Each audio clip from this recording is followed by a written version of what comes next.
আসসালামু আলাইকুম, welcome to Amina's mini kitchen. আশা করছি সকলেই ভালো আছেন। আমি আজকে তৈরি করে দেখাবো ঈদ স্পেশাল লাচ্ছা সেমাই রেসিপি। এইভাবে যদি একবার লাচ্ছা সেমাই রান্না করে খান, কখনোই স্বাদ ভুলতে পারবেন না। এটা এত মজার।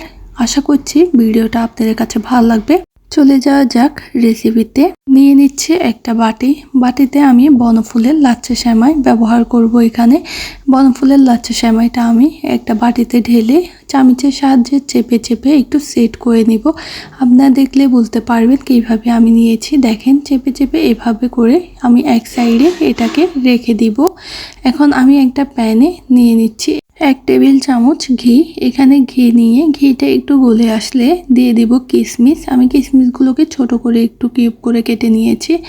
এখন কিশমিশগুলো আমি নেড়ে চেড়ে চুলার আঁচ লোতে রেখে একটু ভেজে নিব, জানি পুড়ে না যায় সেদিকে খেয়াল রাখবেন।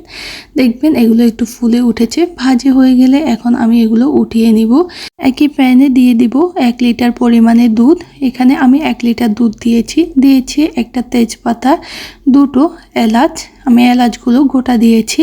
দিয়ে দেব গুঁড়ো দুধ। এখানে গুঁড়ো দুধ 1 কাপ পরিমাণে দিয়েছি। গুঁড়ো দুধ দিলে দুধটা অনেক বেশি ঘন হবে, খেতেও মজা লাগবে। দিয়ে দিচ্ছি স্বাদ মতো চিনি। এখন এটাকে ভালোভাবে নেড়ে চেড়ে আমি মিক্স করে নিব। এখন দুধটাকে আমি জাল করে নিব 10 মিনিটের মতো। এটা জাল করে নিলে একটু ঘন হয়ে আসবে, যেহেতু আমি এখানে গুঁড়ো দুধ ব্যবহার করেছি।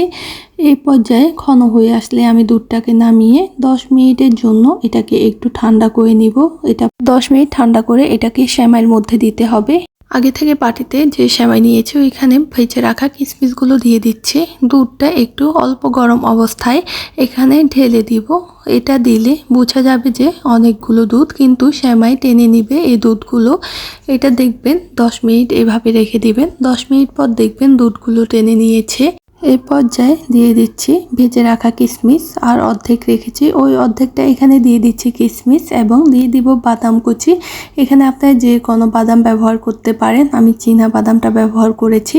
এটা দেখতে যেমন সুন্দর, খেতে অনেক মজা। চাইলে খুব সহজে আপনারা ঈদে রান্না করে খেতে পারেন এবং সকলকে খাওয়াতে পারেন।